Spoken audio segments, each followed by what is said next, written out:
Hey, I know I've already made a video today, but something came up that I have to talk about because I am extremely excited and happy about Invincible season 4. It has been wow. Wow. Just wow. As somebody who hasn't read ahead in the comics, just seeing what happened and just witnessing one of the greatest TV shows I have ever watched just unfold has been it's been spectacular. Let me just for those of you who don't know what Invincible is, it's a animated TV show on uh, Amazon Prime, and it features Sandra Oh, Steven Yeun, and J.K. Simmons, and I freaking love J.K. Simmons. He knocks it out of the park. Sandra Oh, extremely emotional in scenes. It's been crazy watching her performances as Mark's mom, because usually like the mom character, the dad character is just whatever. In a lot of like, I mean, I'm thinking about like Pokemon where you barely even meet them, right? And just seeing what's been transpiring over these last couple seasons. I'll be straight honest. I haven't read the Invincible comics. My buddy actually put me on to Invincible. He said, Invincible and the Boys, you got to watch them. And I watched the Boys, and I was like, okay, whatever. This is cool. The first season I liked, but it was just going in a direction that I didn't really care for, to be honest. And Invincible, I mean, that show is so good. That show is so good. And one thing I think it does great is just that first episode, right? Where it's like this guy is supposed to be someone who everybody looks up to, and does this terrible, irredeemable thing where it's just like, this isn't a good guy. This is a bad guy. It's a wolf in sheep's clothing. And seeing that transpire, it reminded me of Breaking Bad, and just like, you know, the the way that like pure evil and pure good, well, I guess Hank pure good, whatever, but like it's not like you understand why Walt is selling meth, you understand why he's cooking crystal meth, and you understand why like the situation all makes sense, and it's like it's looked at as Walt is a good guy and Hank is a bad guy, and they blur the lines very well in Breaking Bad, much better than this show. But you see the kind of the fallout of like, okay, Mark's dad is supposed to be this insanely good guy. He's like Superman. And what if Superman kills people and destroys and levels cities? And it's fascinating watching this transpire, and I I am just quite floored at the way that they build. And here's the thing, I don't think I really knew Invincible was like a comic series. I thought it was just more of like, this is an original this is original TV show by Amazon. I was like, this is great. This is so much better than The Boys. And both are comics. Both kind of start similar, right? Where it's like you have Homelander is an Omni-Man. Both looked up to as very great guys, but then do some evil, heinous stuff in the first episode. And they both have their own motives, and throughout the show you learn why they do these things. I just think that Mark being half Viltrumite and being part of this genocidal race is much more interesting than Homelander just being like a rogue Superman. But to be honest, like, I've not finished The Boys. I think I've got up to season 3 or 4. And it just wasn't for me. Maybe I'll rewatch it and I'll have a different opinion, but for right now I'm just kind of whatever on it. I don't really have a care to watch the last season. I don't even think I finished the 4th season. Sorry, taking a sip of my coffee real quick, but look, like, Invincible season 4 just wrapped, and there's gonna be spoilers in this. I just putting that out there, spoilers. Well, I guess there's already was spoilers for season 1, but season 1 was great. It was this mystery of like it's like an anti-mystery almost, right? Like, you know who the bad guy is, but it's like it's the tension building of like, when is everybody else gonna figure this out that we all already know? You know, it's like we as an audience are holding in a secret, and we can't wait to tell somebody, and once it's told, you're like, oh, you know it's gonna hit the fan, right? And this show does so good with having moments like that where it's like, you know something that somebody else doesn't, and you're like, oh, when X person figures this out, it's raps, you know. And this show does this multiple times. It does it with Nolan in season 1, and what I think a lot of people aren't really talking about is it does this with Cecil, right? This is season 3, season 4 territory, but like, so I'll just explain everything for the noobs in Invincible. You should go watch the show, by the way. I'm not doing it justice, but yeah. So Mark is Invincible. He's the blue and yellow guy, or the blue and black guy, depending on what season you're watching. And his dad is Omni-Man. So his dad is basically Superman, and he's got huge shoes to fill. And in season 1, he's like, oh, I thought my powers, when are they coming in? And then they finally come in, and then him and his dad are like teaming up. It's great. And in the background, his dad is a terrible human, or he's a terrible Viltrumite, I guess, but he's also a terrible human. So he's not good at being a human. He's not good at being a Viltrumite, because Viltrumites are just people who absolutely wreck shit. They just destroy civilizations, and only the strongest survive. Darwinism type stuff, and his tendencies to work that way and to want to follow that code are getting in line with, oh, I have a wife, oh, I have a son, I can't be I can't be killing and leveling people on this planet that I'm supposed to live on and inhabit. So, you know, that's a bit of an issue, I guess. But then, you know, things really come to a head in the season finale, and in that season finale, it's just it's crazy, because they finally figure out, like, Mark finally figured out, oh, my dad is a terrible human being, terrible person. Yeah. And to try to bring out the Viltrumite in Mark, and to try to bring him over to the Viltrumite side, he literally grabs him by the face and throws him through an entire train. And that's one of the coolest sequences, but like, also like, oh, this show is gory, like very gory. And you realize that, you're like, okay, how far can an animation really push you to squirm? And this show tries to take you there, and it does it very, very much well, I guess. And I can bring up some of that later. But like, him trying to come to grips with, like, my dad is not a great person, is what really makes that first season great. And the end of season 1 is like, I'm trying to remember a lot of what happened, right? Because I haven't seen this in a year. And see, I didn't start with season 1. I started with season 3. So I got to watch season 1 and season 2 and season 3 last year. And then this year, when season 4 came out, I was all caught up and ready to go. And like, wow.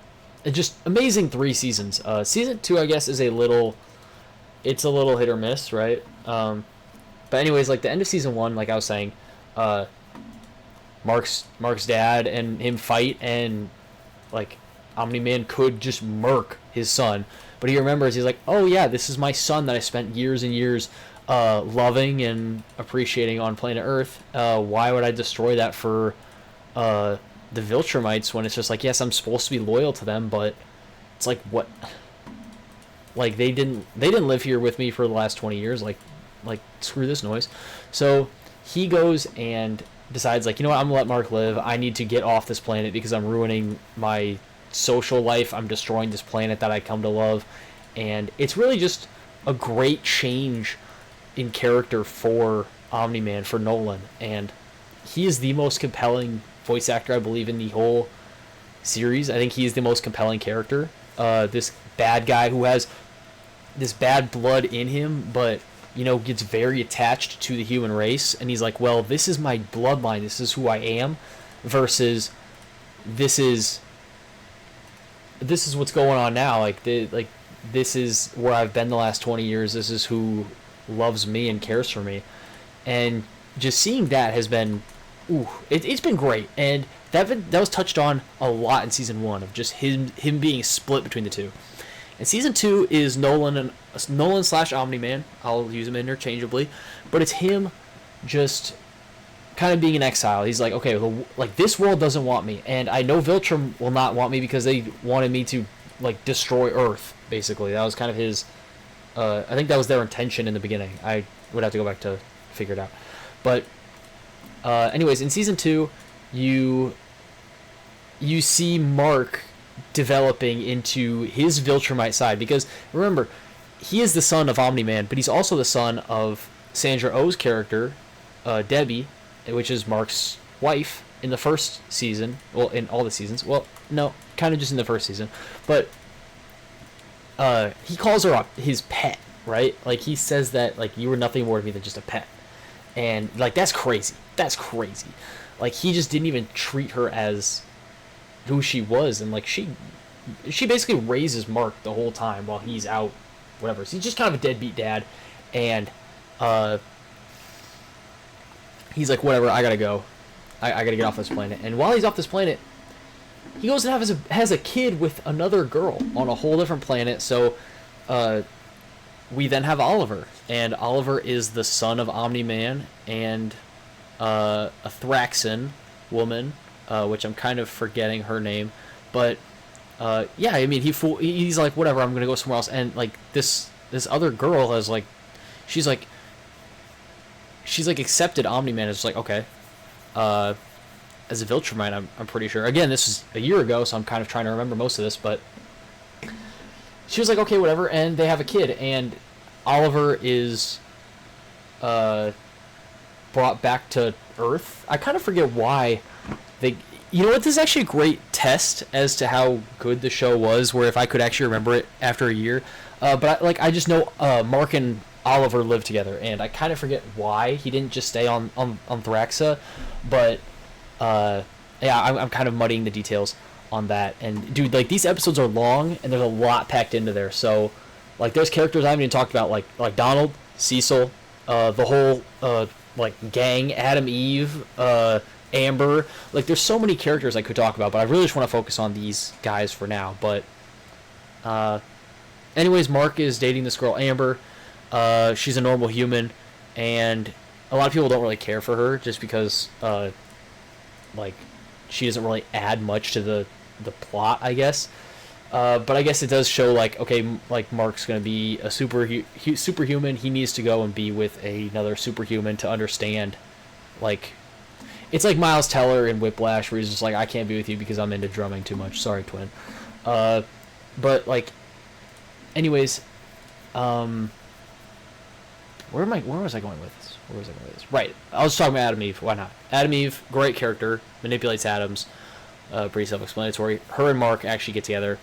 I think that's end of season 2, if not beginning of season 3. But again, like, I like them together. I think it's a lot more compelling than him and Amber. I think a lot of people feel that way. I don't think there's much dissent in that. And yeah, there's that going on, and then season 2 has Angstrom Levy, or was that season 3? I think that was more season 3. But dude, like, there's so many side plots and different characters that they throw at you. It's insane to try to keep up with. I'll try to stay more focused on the Mark and Omni-Man stuff. But anyways, like, Mark does a lot of character development in season 2 and 3. But basically, like, in season 3, and I think in season 2, the Viltrumites finally catch up to him, and that's when shit really gets good. When you meet, like, Anissa and Lucan and was it Krieg? I don't know. I think it's Krieg.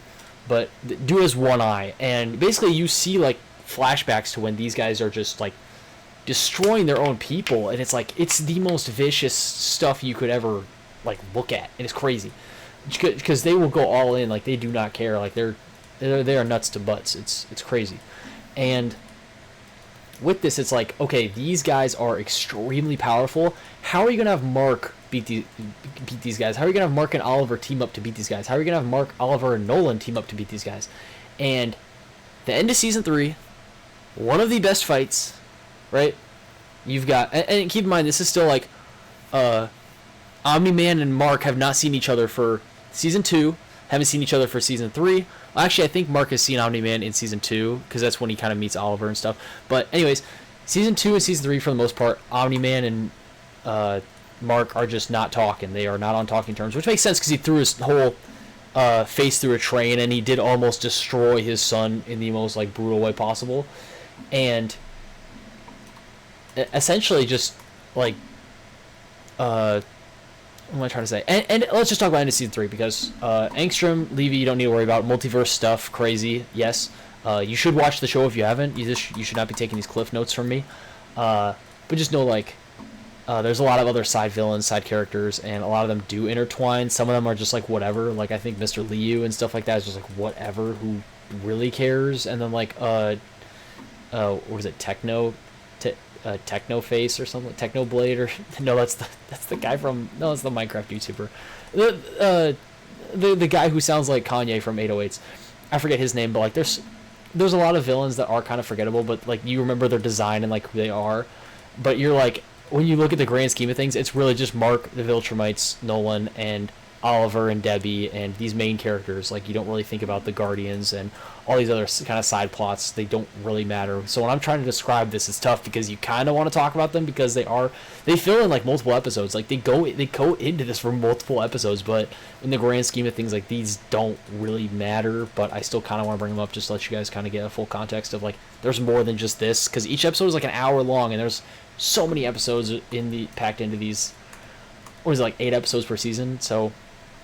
But like the runtime really makes it kind of fleshed out. But again, I have not read the comics, but I do know that this end of season 4, my buddy has read all of them, and he did say that this is ending about midway through the comics. And I know Robert Kirkman has said there's going to be about 9 seasons, which is pretty crazy. But I do think after this I will be reading ahead, and I do want to catch up in the comics. At least catch up, maybe read ahead. Just because waiting is going to kind of suck. Because I really want to figure out what happens. Because I'm really invested into this world. But, let's talk about end of season 3 like I keep talking about. Conquest. Let's talk about Conquest.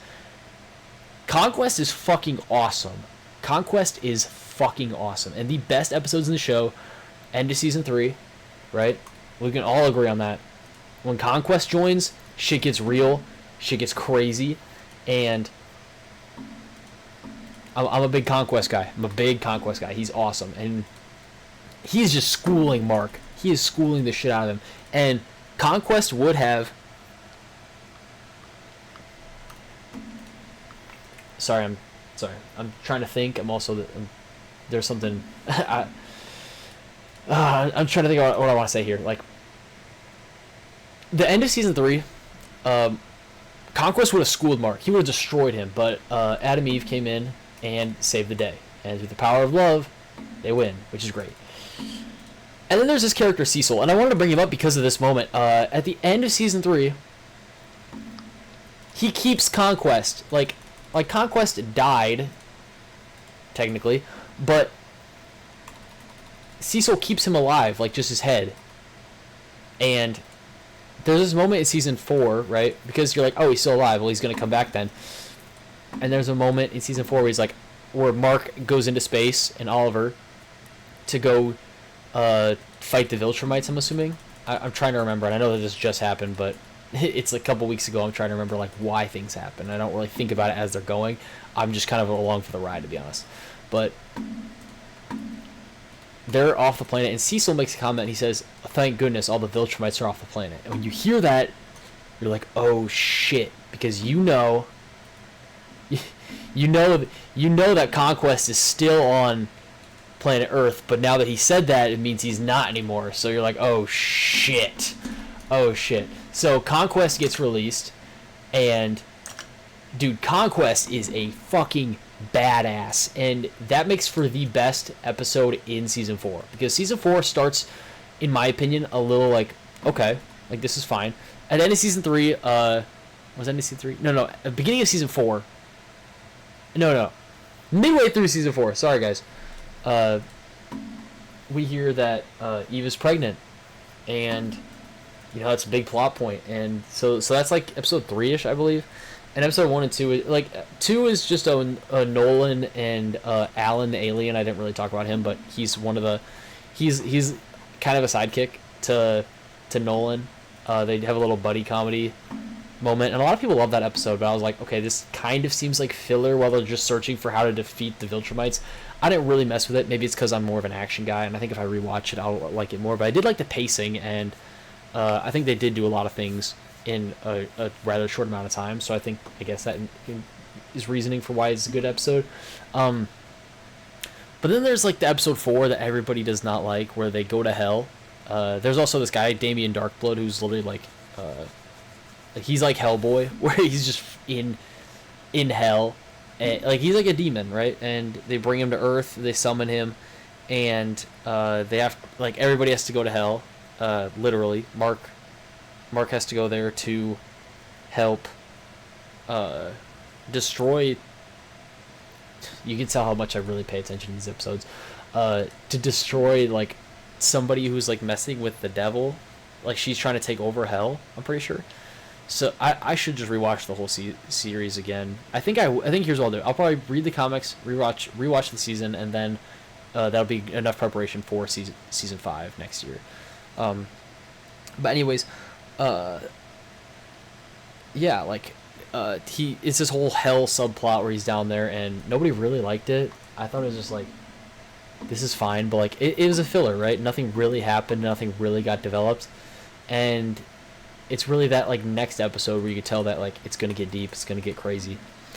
And dude, season 3 episode 5 might be one of the best episodes in the entire show, because that's when the shit hits the fan. That's when they meet Conquest again, and that's when Oliver and Mark, that's when they go to fight Conquest, and I believe it's end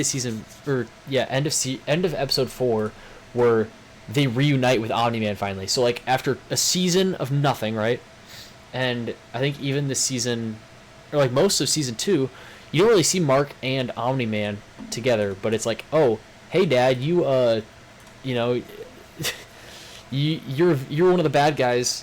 Why are you trying to help me? But you can see that Omni-Man because there's side episodes, there's stuff with Alan, there's stuff where you can see him develop into someone who wants to change his life around and like actually cares for his kids and doesn't want to be this guy anymore. And it's like, well, this is in your blood and you're fighting your blood, and that's really tough for him. And you can tell that struggle.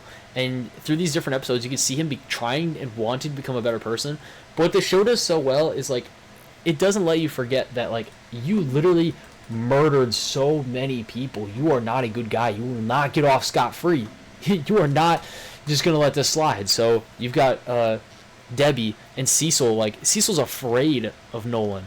Debbie is scared and angry at Nolan, and we don't let this. They do not let shit slide. They are standing on business, and they're like, dude, you did this shit. Like, we might never forgive you ever.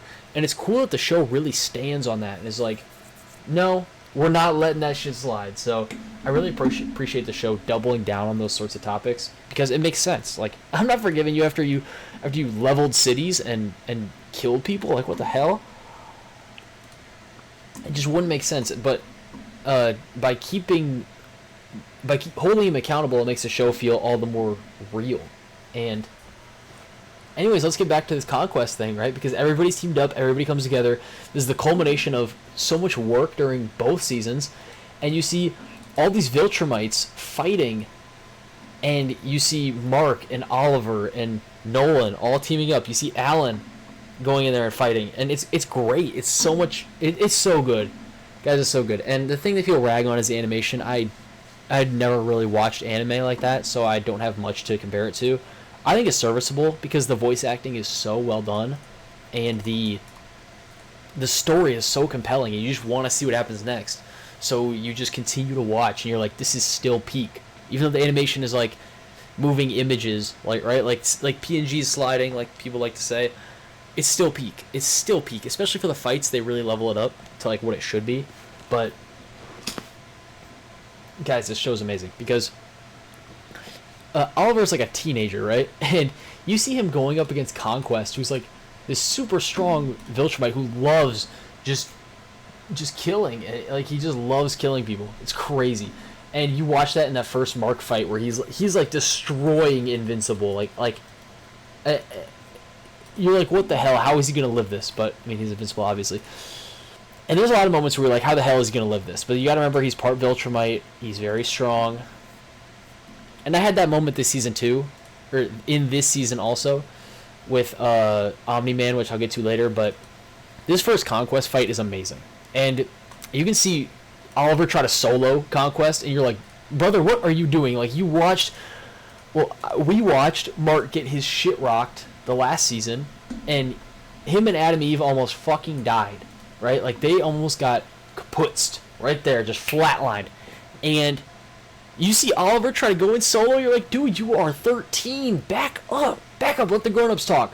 And the way that Conquest is voice acted, the way that they animated him just taking hits and absolutely just dishing shit out. Like, you'll see people's hands will look like cleavers. Like, they will just absolutely just mollywop someone's head off their stump. It's crazy. And you'll see, like, people will just take their whole hand and just shove it through people's bodies, just absolutely dismembering them. And it's crazy because between this Conquest fight and the flashbacks to being on Viltrum and just like the Scourge virus. Oh, okay, I gotta talk about the Scourge virus too. Oh my goodness, there is so much to talk about in season 4. There is so much. You've got the Scourge virus with that. So Thaddeus was a Viltrumite. He turned on them. He launched this virus to, like, because he's like, you know what, fuck this noise. Like, you guys are literally killing each other. Like, this isn't what we should do. So releases a Scourge virus, which makes Viltrumites weakened, and you can see the Viltrumite plague, right? They just fight each other, and the way that you see two Viltrumites fighting each other, you're like, damn, they are ripping each other's shit up. It is crazy. Super bloody battle, insane to watch, and I mean, it's amazing. It is amazing television, and like, I haven't even gotten to the part. So yeah, Conquest. Let's talk about this Conquest fight. How the hell this ends, right? Season 3, Episode 5, Conquest. Conquest V2, Mark and Conquest getting it on because Oliver did not. He was not soloing Conquest. Like, he got his shit rocked. And they go to a nearby planet to get oxygen because they're fighting. They're all fighting in space, by the way. So they go to the nearby planet to get oxygen, and let me just try to paint the scene here. Oliver's on this planet, right? This kind of sandy planet, and he's like, "Oh, I can finally breathe." And then you see this shot of Conquest behind him, and it's like a fly about to get smacked with your hand, right? It's like Mr. Miyagi taking the chopsticks and getting the fly out of the air. But it's not even like that. It's more like just he's got his hand back, ready to, like, absolutely decimate Oliver. And you can see this shot, and you're like, oh my god, Oliver is about to get chopped. Because, like I said, I haven't watched the comics, so I don't know who's gonna die, I don't know who's gonna live, or haven't watched the comics. I haven't read the comics. But, like, when you see that, you're like, oh my god, Oliver is about to get fucking chopped. And this is like mid-season 3 actually, but mid-season also is what I should say. So you don't know, because you still have half a season left, so you don't know who, because you could kill anybody mid-season and then have to, like, face repercussions the rest of the season. So anybody's kind of open game, that kind of mid-season, end of season type of stuff. Like, anybody could go type shit. So it wouldn't be unpredictable if Oliver did just get his shit absolutely decimated. But Invincible comes in and takes Conquest, right? And keep in mind, last Conquest fight, him and Conquest are, like, he's just bashing his head into Conquest to try to defeat him, and then Adam Eve has to finally, like, fix it, right? Like she comes in all badass and just absolutely destroys shit, right? So it takes 2 people to defeat Conquest that time, and this time, right? Mark's like, I am not letting this shit happen to my brother, and he goes to fucking town on Conquest, and Conquest, he's getting choked out, slammed, and shit like this. And Conquest, dude, this is the craziest scene, I think, in the whole show. I really think so. Conquest is tearing Invincible's fucking intestines out. He's just ripping him out of his body. Like, and he's just spilling that shit like spaghetti. And it is crazy, because you're like, if this guy is not invincible, he's absolutely destroyed. And you see at the end of the episode, it's like, it's Mark trying to choke out Conquest, while Conquest is literally just ripping his large intestine and pancreas and appendix out of his stomach, and you're like, how do you live this? How the hell do you live this? And I mean, of course, he's invincible, so who cares, right? So Invincible lives, and you're like, how the fuck does he live this? But he's invincible. He lives. Of course he does. Of course he lives. There's like 4 other seasons coming after this. Like, of course he lives. So you see shit like this happen where it's like, this dude is on the like this guy, any normal person, this guy would be wraps, chopped, destroyed. But it's Mark, so he's not really chopped or destroyed. But yeah, it's just, that was crazy to me that this happened. Like I almost I didn't really throw up, but it was more just like a just kind of nasty that this I was watching this, because you're like, so he's like digging into his body like his ground beef, and he's just pulling stuff out. He's like finding a needle in a haystack. Like, he's just dismembering this guy, and somehow Invincible comes out on top. And I'm like, you know what? He's him. Because 2v1 versus Conquest, they got rocked, but they still won. And if Cecil didn't keep him alive, Conquest would have been destroyed. Now, granted, maybe Conquest was a little weaker because of what happened. I didn't really think about that until now, but so maybe that's why Mark was able to kind of solo him there. But Mark choking him out, it's like, oh yeah, so Mark's grown quite a bit since his last showing with Conquest. So that happens, and then the next episode 6, is just kind of putting the pieces back together, right? Oliver getting screen time with Nolan, just kind of chopping it up, catching up, because they didn't really talk. And honestly, Oliver was pretty pissed off at Nolan or Omni-Man for abandoning him and saying that what he did with the Thraxan girl was a mistake, because he overheard him talking to Debbie, because he went back to Earth and talked to Debbie, because they haven't met in forever too. So seeing that happen was really great, and Sandra Oh's performance was amazing. Just being like, you do not fuck with me, like we are not cool, we are not on good terms, we are not straight. So it was great seeing that and their relationship. I mean, it's not in great terms, but like the amazing voice acting. She did such a great job. So there's that, and there's also like in this episode, yeah, it was mainly what I took away from this episode was Omni-Man and Oliver really getting some bonding time. And I'm pretty sure end of this episode we meet Thrag. Pretty sure. That makes sense. But there was this episode 6 peak, episode 5 actual peak. Episode 6, we're gonna cool off a little bit, make sure everybody's straight before this kind of ending. Episode 7, wow. Okay, so episode 7 I watched while on vacation. Me and my buddy, the buddy who read ahead in the comics, we watched this, right, just on my phone in the backseat of a van. We're just driving home from vacation, and I'm watching this episode like, holy fuck, right? Because keep in mind, Thaddeus is here, right? Thaddeus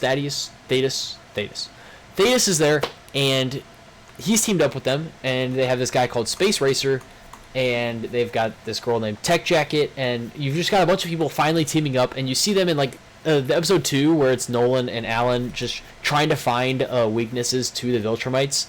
That's kind of seen in full force here, where they bring out these little dinosaurs and they start throwing them at the Viltrumites. Because keep in mind, episode 7 here is just a big ass battle. It's just a huge battle, and it's fucking awesome. It is fucking awesome. And I forgot to mention, so they go to Viltrum, right? They literally go to Viltrum, and they meet the Grand Regent, Thrag, and dude, this guy, when they introduced him, they were fighting on like a planet, and Thrag was there, and it was just kind of whatever. He like they thought everybody thought he was bitch made because he didn't really do much, and his voice actor was kind of like whatever, kind of phoning it in, I think, on that one. And then they also show a shot of him crying, and it's like, dude, you're gonna be the most battle hardened Viltrumite, and you're gonna start crying. Like, what are we, 7? But like this season, this episode 7, like, do not fuck with Thrag. Like, he is crazy Thrag is nuts, and they really show it off where it's just like, okay, he is about business. He is about it. And in this episode, like, he is taking punches directly to the face from Omni-Man, from Invincible. He is taking the shit that Space Racer has, which is like this like venom or whatever, like anti-serum that'll like destroy Viltrumites. And he's just taking everything. He is tanking every hit, and you're like, okay, this is the Grand Regent Thrag. He okay, I just lost. Like, he is just tanking every single one of these hits. Like, how do you beat this? How do you beat this guy? And the end of episode 7, Thetis literally gets his head blown schmoove off by Thrag, just absolutely decapitated, and Omni-Man gets his fucking insides just pounded. Thrag takes his hand and shoves it all the way inside of Omni-Man, like pure, like in his stomach, out his back type shit. And you're like, okay, Omni-Man just died right there. Like, we just watched Omni-Man die. I kind of thought he would, but, you know, part Viltrumite, very strong, and the fact that he's Omni-Man, he lives, he eats that, right? And this is like, well, if you're going to let Invincible live that, obviously you're going to make Omni-Man live that, because it's his dad and he's stronger. So, you know, Omni-Man lives that, and it's kind of weird how, like, Thetis lost, but, I mean, it makes sense, because, like, his head was blown schmoove off, like, it just absolutely removed, like, a Lego brick, and you're like, okay, well, this makes sense, because he literally can't breathe anymore. Hey, who's going to put the head back on, right? So, obviously, he's dead, but, like, Omni-Man, I think, should have, like, Omni-Man springs back the next episode, which is pretty crazy, and, Oliver, also almost dead by Thrag, and Mark, Thrag could have killed Mark. He has fingers on his eyes, and he's gonna push his eyeballs through the back of his fucking skull, and you're like, oh, okay, Mark's about to get cooked here, but you gotta remember that the show is called Invincible, so they're not gonna do that. But one of the things I didn't tell you about was, because a lot of shit happens in the episode. Like, I'm summing up, like, probably, like, 40 hours of watch time. Oh, sorry. I'm summing up, like 40, 50 hours of watch time, just within this, like, 40 minutes. How long am I recording? Yeah, about 40 minutes. Anyways. What was I talking about? Thrag, right? So Thrag is the Grand Regent. He's like the king of Viltrum. He rules over the Viltrumites. There's like 40 of them left. There's like 30, I think he says 37 Viltrumites left. So he's about to kill Mark. And keep in mind, Oliver gets his shit rocked. And the moment Mark and Nolan see that, they're like, okay, we're just going to destroy Viltrum because fuck this place. So they literally go through the planet's core. And they just chop the planet straight in half, and it's crazy. And in seeing that, Thrag's like, fuck this, grabs Thetis and rips his head straight off. I'm pretty sure that's the order of events, or he just did that before and was just aura farming. But Thrag's like, you know what, whatever. You know, you destroy my planet, guess where we're going, right? And episode 7 ends where it's like, oh shit, they're coming to Earth, right? And then you're like, oh, okay, episode 8, the finale is going to be absolutely insane. Just absolutely, just the best animation, ripping shit up, destroying shit on Earth. Like the end of season 3, right? Where he's just ripping stuff up. And then like the end of season 1 where he's just ripping up the entire world and just destroying it, right? And here's the thing. It's tough topping yourself every time. Pause. It's tough one-upping yourself on each one of these seasons and making more and more destruction and like destroying the world, right? So what's great about this last episode of season 4 was it's just Mark PTSD, and I'm not saying that's a great thing to have PTSD, but it's like Mark thinking in his mind like, oh, we're like it'll just show Thrag and him just destroying a main character right in front of his face. And Mark's just like, I don't know if this is real or not. I can't tell.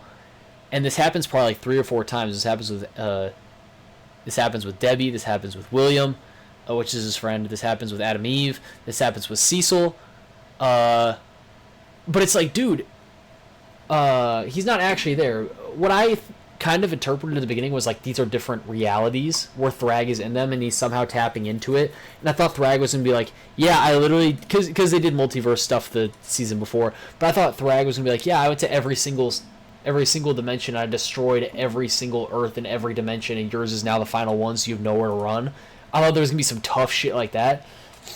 But it was really just like because my buddy was like, yeah, they're kind of dumb. They don't really know about multiverse and how to interact with all that because Angstrom, Levy, and them don't really collaborate. But like Angstrom was the guy that kind of can do the multiverse stuff. And in thinking of this, I'm like, well, why can't like why is hold on, I just got an email.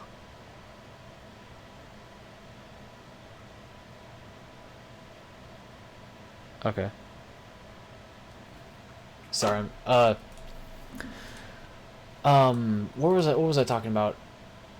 Yeah, I was thinking about this. It's like, well, why if we can just go to the different multiverses, why can't we just inhabit a new Earth? Like, why can't we just kind of bring in, like, just go to a different multiverse and just kind of leave this one because it's cooked? Just let them destroy it if they want to, whatever. Which, you know, fine. Like, I could have seen that happening if they like really wanted to explore multiverse stuff, but because the Viltrumites are like, oh, we only have 37 of us left. And it's like, well, if you went to multiple different multiverses, you could just bring more. Like how you have multiple marks, and you had like the Invincible War with all the Invincibles fighting each other in the last season, which was fucking awesome. That was awesome. But yeah, it's like, why aren't we doing anything with that? Again, nitpick, and it's probably just their ignorance and not knowing. But anyways, like, season 4, like the finale, you'd think is just gonna be insane, but really it's like it's got Nolan and Debbie not getting back together, but kind of like talking at least, and Debbie's like, okay, like take me to go see Oliver because Oliver's out of commission because they fucking blew Viltrumite. They blew Viltrum up, and I'm like, are you guys gonna go find Oliver? And the right after they're like, where's Oliver? And it's like, oh, you know, I would have asked that like 10 minutes ago, but you know, it is what it is, I guess. So I hope Oliver's back in this next season. I honestly thought I thought they were gonna destroy somebody. I really thought this season was gonna kill somebody. I thought Thrag was gonna murk Adam Eve. I thought Thrag was gonna murk Oliver. I thought Thrag was going to kill somebody, right? And you see it multiple times where it's just like, he does, but it's just Mark being in his PTSD. So, Adam Eve, like I said, pregnant. Now Adam Eve not pregnant. Adam Eve not having kid because she thought Mark was going to die. But, well, she didn't think that, but she was like, well, if you die, like, who's going to take care of this with me? And it's like, I can't really be responsible for this. So she got a abortion, which is crazy, because you know, yeah, you know, her choice, but like it's still crazy. Like I did not think that they were gonna do that. I thought they were gonna have the kid, to be honest. But yeah, like, you know, her powers, like after Conquest rocked her. I thought her powers were just gone because of that, but no, it's because she was pregnant, which is makes sense now. But you know, kind of wild that she got an abortion instead of just having the kid. And I don't know. I don't know why I'm hung up on that. I guess. Like I said, that'd be cool to see a kid between them, but then that also make Nolan like a granddad, which is pretty crazy. Anyways, like that happened towards the end. But then Mark's like, dude, I gotta take a run. It's like when I'm stressed, I gotta go for a run. He's like, I gotta go for a flight. I just gotta go fly around and think about things. So he's flying around the world, and keep in mind the whole time he's like, thank goodness Thrag isn't here. Thank goodness the Viltrumites aren't here. And you can see where I'm going with this because he's flying around. And then he stops, and he looks ahead, and he sees Thrag. And every time we've seen Thrag on Earth, we're like, oh, this is just fake, whatever. You know, they pump fake us multiple times. But this was not a pump fake. This was him actually on planet Earth. And Mark goes and takes a swing at him, couple swings at him, and it does nothing. It does nothing. Keep in mind, Mark has seen this guy murk multiple of his closest people of all time. Like, the closest, like, family, friends, he's seen him murk all of them. And I think this is the most genius part of the finale, where it doesn't have to be some crazy battle. It's just them talking. And it's so tense because it's Thrag just like, okay, look, here's my demands, right? You blew up my entire planet, the home that I loved, the place that I've served endlessly and the most loyally. You blew that all up. So it's only right that I come to Earth and I rock yo shit and I blow up billions of people. Set like over 8 billion people. It's only fair, you know, it's only fair that I do that. Now think about it like this, right? It's what we know now, like who's on Earth, right? We know the Guardians on Earth, Cecil, Donald. We know William's on Earth. We know Amber's on Earth. We know Adam Eve's on Earth. You know, just like a lot of people who are on Earth. So it's like, well, if you do that, they're all screwed because most of those guys aren't superheroes and can't fly. Mark's mom is not on Earth. She did fly away. So in his mind, he's like, okay, I've seen all these people die in front of me. And Invincible before, he's like, because usually he's like kind of like Luke Skywalker, where he's like, right, like I want to do what's best for, I want to try to have this like savior complex, but this proposal that Thrag gives is extremely competent, right? You wouldn't expect it to be so like this plan was great in my eyes. Like it's terrible what he did, but or what he says he's gonna do, but he's like, look, I can either destroy your entire planet, or you know, we'll dress up wolf in sheep's clothing just like Nolan, and we will breed with the Earth and we will rebuild our population. You know, it's up to you, because like either way it's a lose-lose. Either way he's gonna have to fight multiple Viltrumites, or he's gonna have to watch the entire planet burn and then still have to kill these guys. And he's throwing multiple blows on this Thrag guy. He's absolutely trying to like he's seen his parents. He saw Debbie in his PTSD get destroyed by Thrag. He saw his dad in real life get murked by Thrag. He saw his brother get murked by Thrag. Like, he's seen too many people die from this guy, this one guy, and there's 37 Viltrumites, right? And you're like, how the hell are we gonna do this? Because he's literally not taking anything. Like, he's not flinching to any attacks. So he's like, I'm not doing this. Like I'm going to have to fight you. Like, there's no other way. There's just no other way. And he's standing in the or he's not standing, but he's like floating in the clouds, and he's like, and he's thinking to himself probably, he's like, you know what? If Conquest was that difficult, where it took two of us, and then I got my guts rearranged by him, pause, how the hell are we going to destroy this? Like, how can we fight this? And he's thinking about this, and he's thinking about Adam Eve, and there's a shot with her, and it's very peaceful, and he's like, you know what? I need peace. I need peace with Eve. She didn't have the baby because of this imminent threat, and it's like, this is my fault. And all the destruction that's been laid out with the team, all like everything that Mark has seen from his dad, from Conquest, from just everything. It's like, this could all be done if we just, because it's probably easier for him to just act ignorant and be like, I don't know there are Viltrumites on the planet, you know, whatever, I don't know.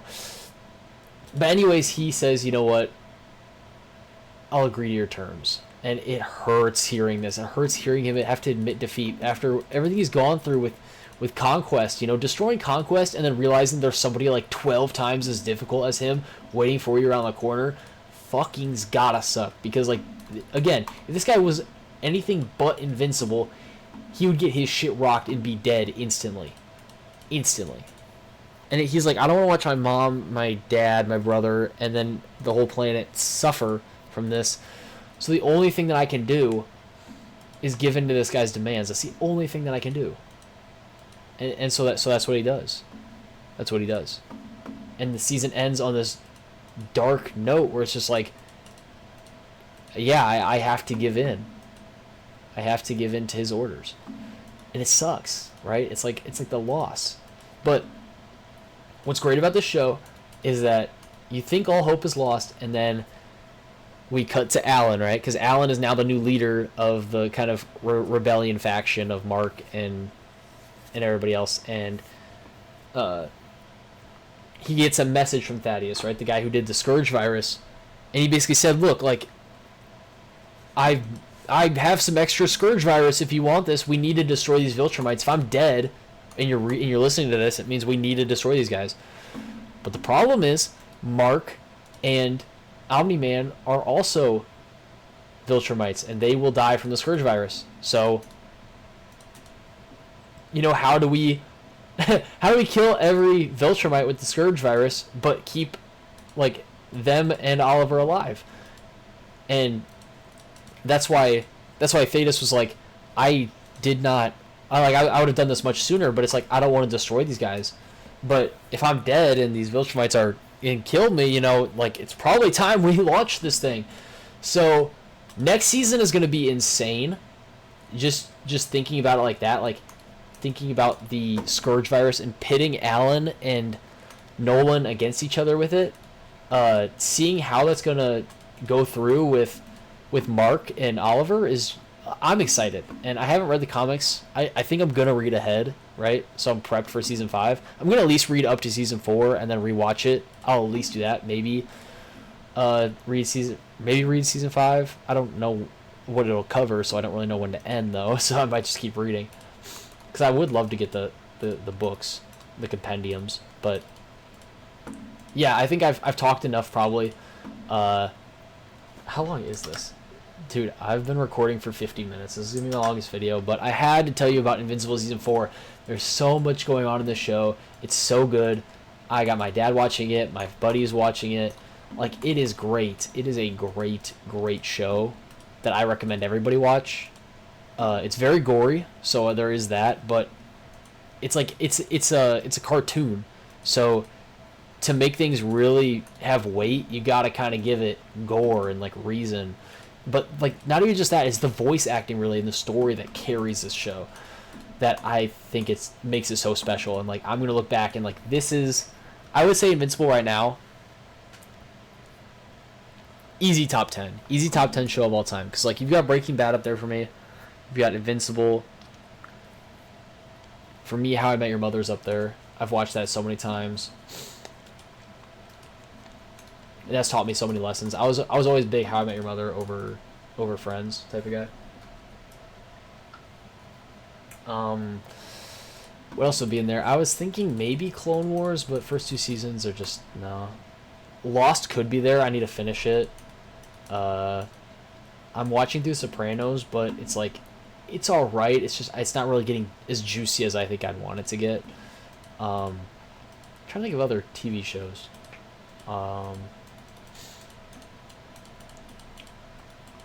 Yeah, I mean, it's tough. It's tough.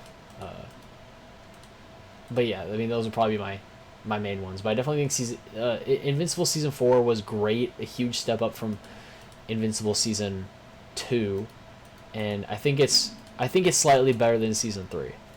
But the whole Hell subplot was like, okay. We didn't really need this. Didn't really need this. But, it was cool, I guess. They always have little filler episodes that aren't really needed, but yeah, that's just kind of, I just wanted to talk about that before, because I just watched it today and I was like, this is amazing, like this season finale is what we needed. So yeah, I guess that was kind of all I had. Oh, and the shitty gameplay I have back here, again, I'm just trying to get these Dartling Gunners to have X amount of damage. So he's supposed to have like something billion damage that I just need to try to get. So it's kind of why I've been using them. And the Alchemist I also need to do like 2 billion damage with. So just trying to get passively all that damage with them. Really, I should just be going full Alchemist, probably. Full Metal Alchemist. I should just be trying to do that, but it's fine. I think we're doing good. But yeah, I'll call it here. So this video, probably only an hour. Well, just shy of it. Hey, almost the runtime of Invincible. But yeah, I just wanted to talk about that because that was on my mind. I'm really excited to see where they go. And perfect, already lost. Great. Well, I will see you guys in the next one. Take care. Watch Invincible if you haven't. And yeah, peace out.